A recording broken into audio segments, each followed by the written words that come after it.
Bueno, muy buenos días. Muchas gracias a los medios de comunicación que nos permiten comunicarnos con toda la ciudadanía.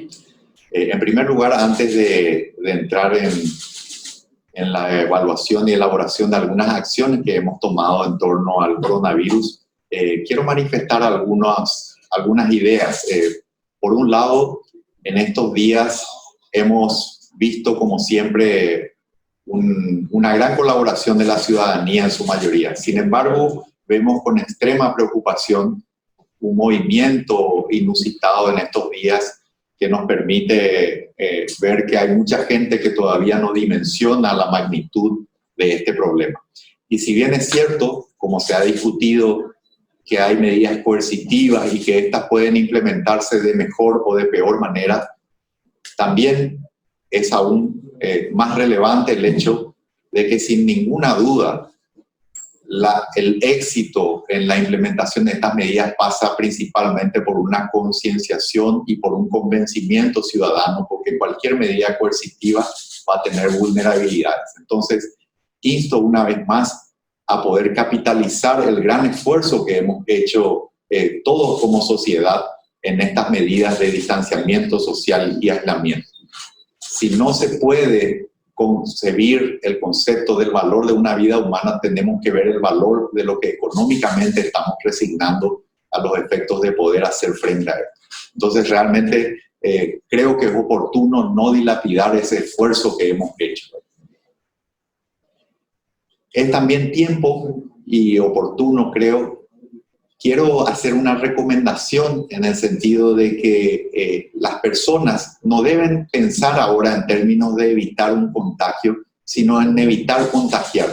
Una de las formas más seguras que podemos hacer para cuidarnos es asumir que estamos contagiados. Entonces, todas las medidas que hemos implementado de lavado de manos, de uso de tapabocas si tenemos síntomas respiratorios, de no compartir utensilios, de usar la flexura del codo para toser, si nosotros pensamos que estamos portando el virus y de esa manera podemos cuidar a nuestros familiares, a nuestros seres queridos, entonces es una forma práctica de poder ejercer y conducirlo. En ese sentido, incluso he trasladado a todos los miembros de mi equipo y he elevado una sugerencia al señor presidente de la República también, en el sentido de que reciba a las personas que son estrictamente necesarias en este momento y evitar ahondar incluso más en las medidas de distanciamiento social. Voy a presentarles un par de acciones en este tiempo. Las acciones de distanciamiento social que hemos tomado nos han permitido en general poder llevar adelante varias acciones. Primeramente, solo para culminar, en el ámbito del dengue, hoy tenemos 700 notificaciones semanales. Cuando llegamos al nivel de 200, prácticamente estamos en el nivel de los periodos interepidémicos, es decir, estamos muy cerca de ello. Ya les expresé la semana anterior que la epidemia del dengue en términos de los niveles de alerta epidemiológica ya han sido superadas en descenso. Y bueno, ya tenemos este gráfico actualmente. Pasando al coronavirus, nosotros tenemos 4 ejes de acción principales. Por un lado, las medidas de distanciamiento social, la preparación de nuestros hospitales, las medidas que tienen que ver con nuestra capacidad de testeo y el mejoramiento de la vigilancia sanitaria. Vamos a examinar un par de medidas en alguna de estas para repasar, ¿verdad? Por un lado, el Ministerio de Salud Pública ha tomado algunas decisiones, ha emitido resoluciones que aseguren el abastecimiento de algunos medicamentos estratégicos, algunos de uso experimental, pero con resultados preliminares todavía poco robustos, pero bastante promisorios. Este tiempo que la ciudadanía nos ha dado también nos ha permitido capacitar a nuestra gente, no solamente en los protocolos de tratamiento, sino en cuestiones realmente muy importantes como la seguridad del personal. Esto está en continuo desarrollo actualmente a través del Instituto Nacional de la Salud y en cosas tan básicas como cómo vestirse y desvestirse con los equipos de protección personal.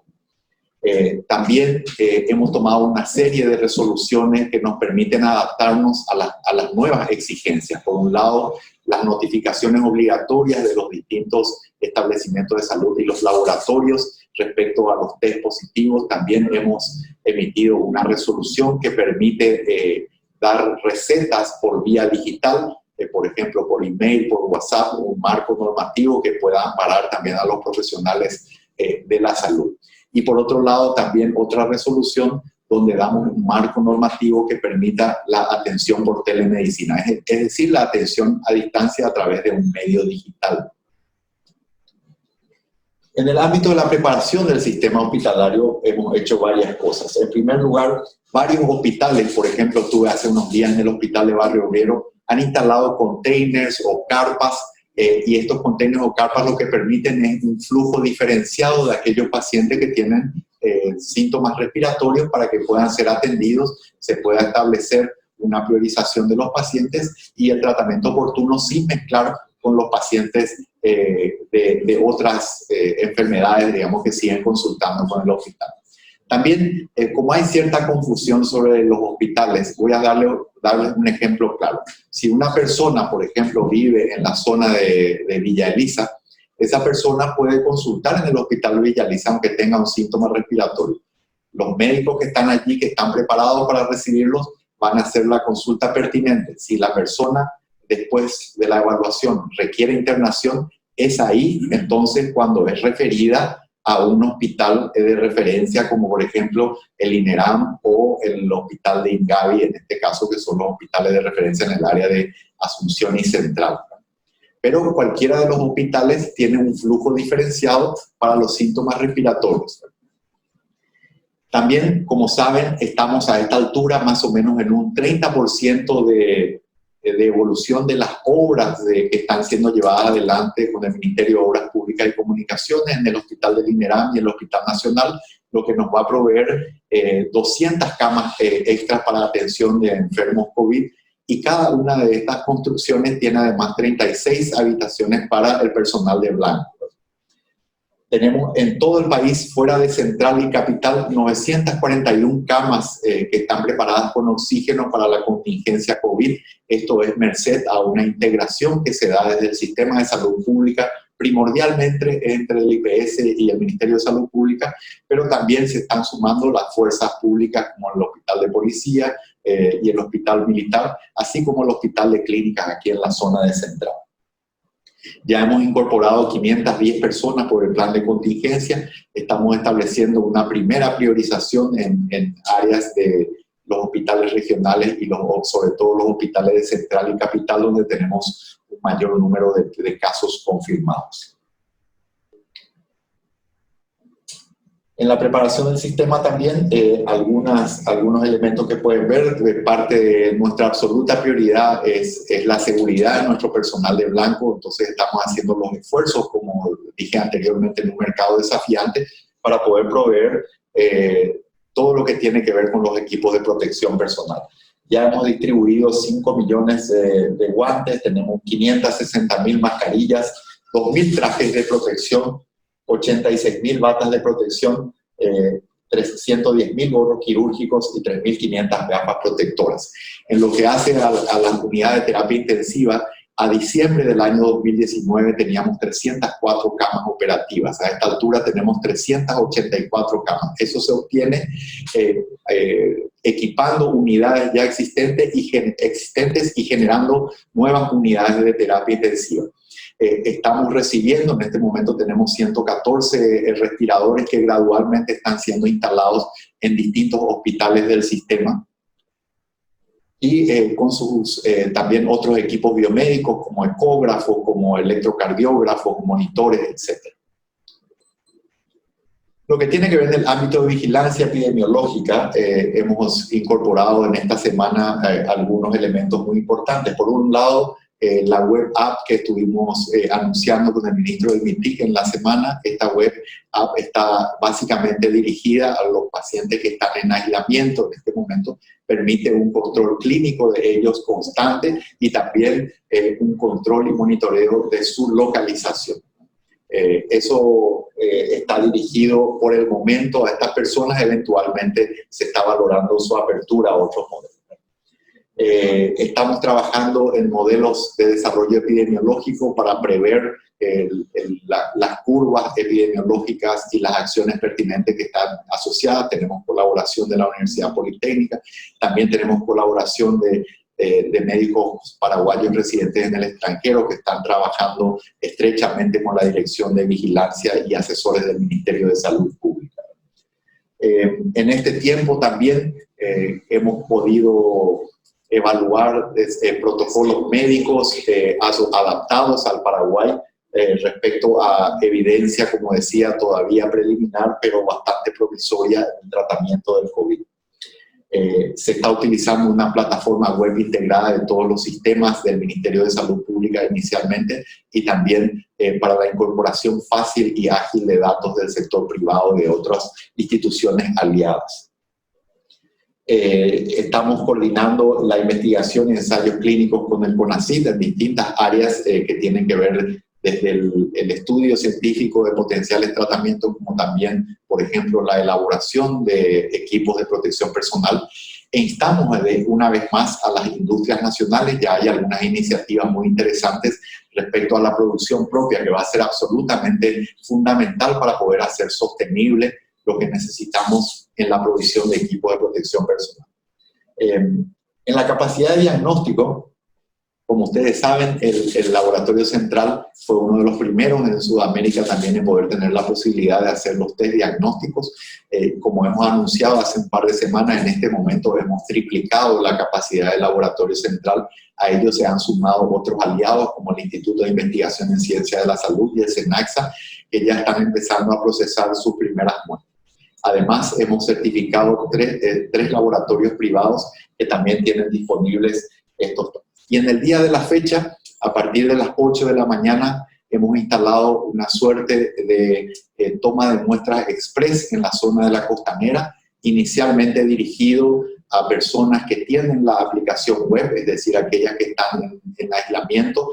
Estas personas acuden a esta zona con un instructivo específico que les hace llegar de una manera muy segura. Aquellas personas que no pueden trasladarse en vehículo siguen recibiendo la visita del personal de vigilancia de la salud del Ministerio de Salud, que toma las muestras en ese lugar.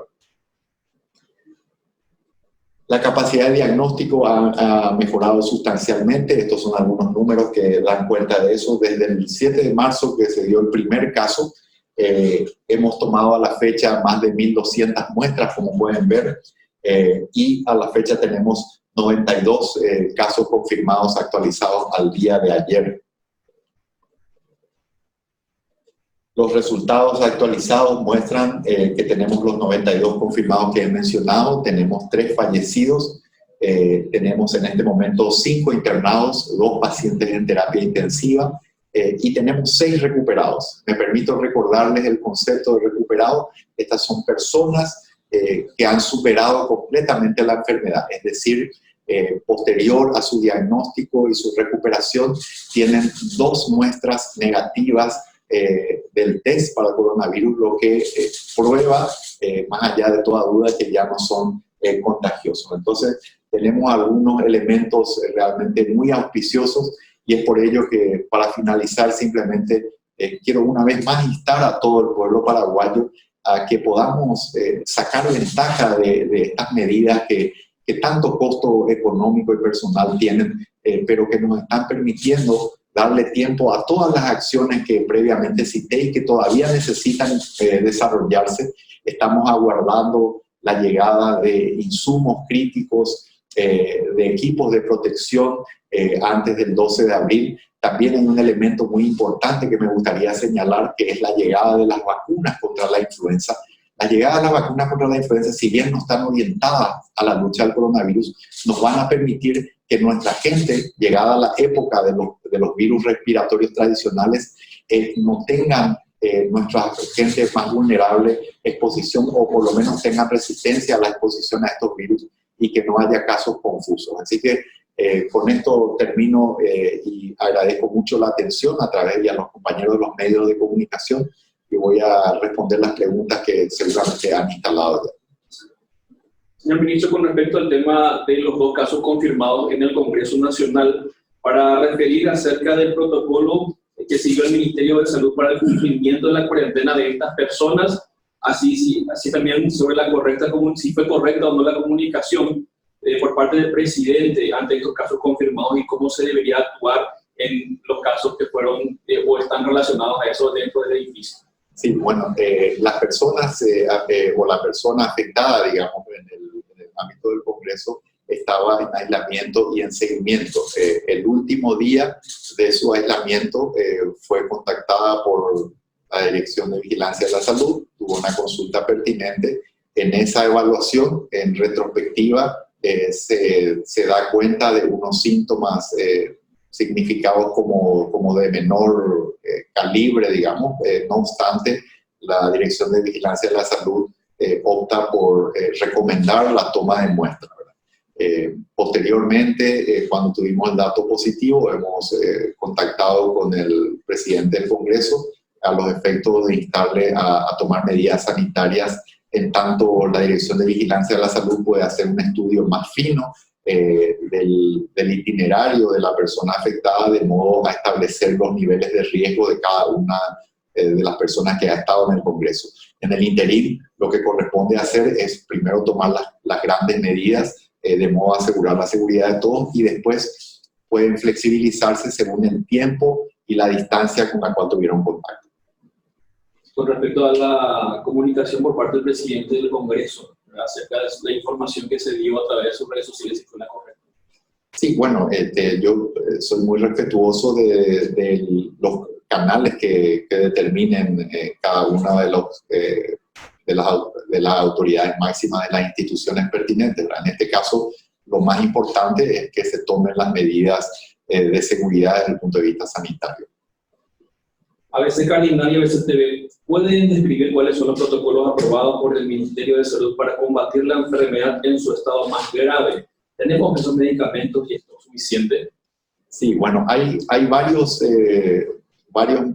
tratamientos experimentales. Ninguno de ellos realmente tiene una evidencia muy sólida. No obstante, se están elaborando varios. Hemos trabajado con sociedades científicas, con personas del ámbito académico. Incluso estamos en plena elaboración de protocolos específicos para modalidades bastante innovadoras de tratamiento. Esto está ya alzado en la web, la página web del Ministerio de Salud Pública. Se están incorporando varias de ellas, no todas, se están también viendo aquellas que son más prácticas y adaptables a nuestro sistema de salud. Es más, he hecho referencia en las acciones a algunas de las resoluciones que ha tomado el Ministerio para asegurar únicamente la provisión de estos medicamentos. Con las cifras que fueron presentadas, la proyección que se está teniendo sería el pico más alto para abril. Bueno, esa es la estimación inicial, ¿verdad? Por eso insistimos mucho en estas medidas de distanciamiento social y su acatamiento y la concienciación de la gente, porque en la medida que seamos más estrictos con esto y que colaboremos todos, se puede empujar un poco más el momento del pico, y al hacerlo nos da oportunidad de preparar mejor el sistema, ¿verdad? Por lo pronto nosotros asumimos que puede darse en la segunda quincena de abril, pero naturalmente esperamos que eso pueda retrasarse más. Ya, justamente sobre eso, sobre que la curva se daría a mitad de abril, ¿qué escenario nos espera con el bajo acatamiento de las medidas de restricción y si debería seguir la cuarentena, una consulta de Radio 1000 y Radio Cáritas? Sí, bueno, nosotros estamos haciendo el análisis pertinente, vamos a dedicarnos intensamente en los próximos días recogiendo todos los datos. Estamos también con este aumento de la capacidad de testeo, que entre paréntesis me permito decir que proporcionalmente, digamos, a la población es incluso mayor que el de la Argentina, si nosotros comparamos el número de muestras que se procesan, ¿verdad? Estamos trabajando para aumentar incluso más y aguardando la recepción de varios test rápidos que tienen un rol diferente, pero que vamos a incorporar también. Entonces, creemos que vamos a tener una capacidad de testeo bastante importante. Decía que, bueno, las medidas naturalmente, conforme no se vayan acatando, ponen en riesgo a todo nuestro sistema de salud y una crisis más rápida. Perdón, no sé si había otra pregunta.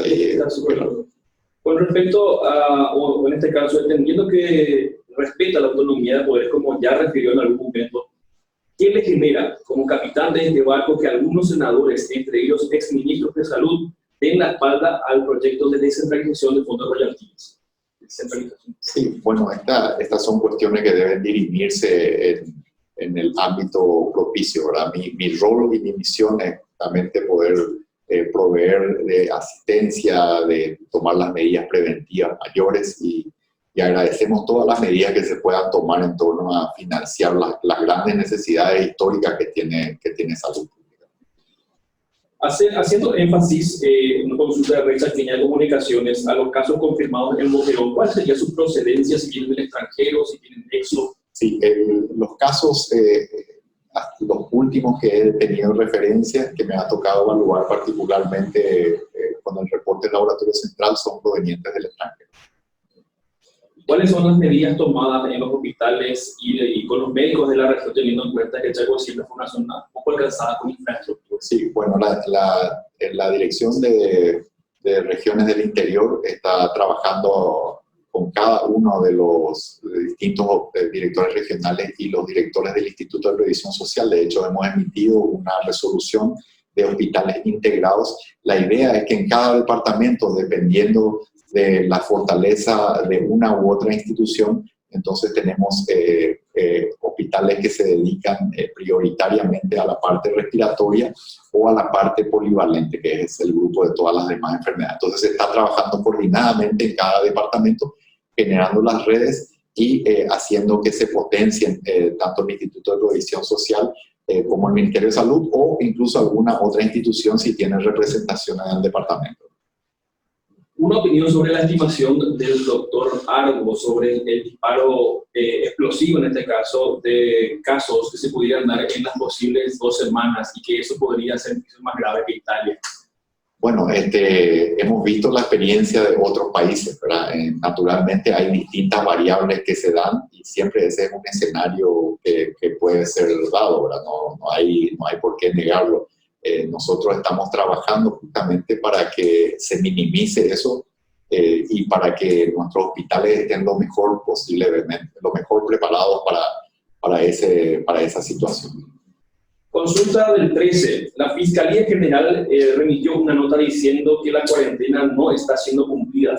¿Qué medidas pidió al presidente? ¿Cuáles pueden ser las consecuencias de este desorden de los últimos días? Bueno, hemos hecho algunas recomendaciones al señor presidente que seguramente están siendo valoradas en este momento, pero una vez más, quiero enfatizar este hecho. Las medidas coercitivas pueden tener un rol, sin ninguna duda, pero si no tenemos una concienciación, si no tenemos una colaboración ciudadana, sin duda estas pueden ser vulnerables. Y el éxito de nuestro enfrentamiento con el COVID-19 pasa por una conciencia ciudadana, sin ninguna duda. Ya que hoy digital, ¿cuál es el plan para aplicar las medidas de aislamiento social para las personas que viven en situación de pobreza o vulnerabilidad, que tienen inclusive hasta una sola habitación y viven hacinados? Sí, precisamente se está trabajando de manera muy cercana con todas las entidades, pero organismos del Estado pertinentes para ese efecto. Estamos trabajando también con organismos multilaterales para elaborar planes que sean realistas a los efectos de minimizar y mitigar el impacto del COVID-19 en esa zona vulnerable, y lo estamos haciendo con un énfasis particular porque entendemos que es una zona de riesgo muy importante para la propagación. ¿Cuándo cambiará la estrategia de realizar los test a todos los casos sospechosos que hasta ahora no están en los 3 grupos para detectar más casos y aislarlos? Sí, bueno, esto se va a dar seguramente muy pronto. Hay que hacerlo de una manera racional también. Hay que tener en cuenta para esto que existen al menos 3 tipos de test distintos y cada uno tiene un rol muy diferente. Los test rápidos típicamente tienen algunas limitaciones, como la sensibilidad del test para hacer el diagnóstico y también el tiempo mínimo de duración de síntomas a partir del cual el test puede resultar positivo. Entonces, estamos recibiendo esto, estamos ampliando gradualmente nuestra estrategia de chequeo. Ya mencioné antes que la capacidad del laboratorio central está triplicada, incluso puede darse más. nuestros aliados ya están empezando a procesar también las muestras, así que en primer lugar vamos a tener un aumento del testeo y después vamos a utilizar estos otros test rápidos con un criterio muy específico. Consulta de Radio Primero de Marzo. ¿Cuáles son las recomendaciones respecto al inicio de clases y de actividades laborales para después del 12 de abril? Bueno, por lo pronto puedo adelantarles que mi recomendación va a ser no iniciar las clases aún. ¿El sector laboral? Sector laboral, vamos a trabajar esta semana con el equipo del Ministerio de Salud Pública para acopiar todos los datos que tenemos, procesarlos, evaluar la evidencia científica.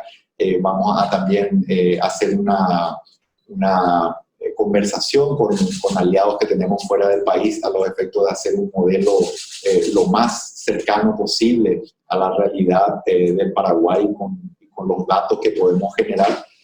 También evaluar un poco cómo se encuentran nuestros hospitales centinelas en términos de internaciones graves, respiratorias, una serie de indicadores que nos permitan darle una serie de propuestas y escenarios distintos al presidente, y en base a eso se tomará la decisión respecto a los grupos laborales.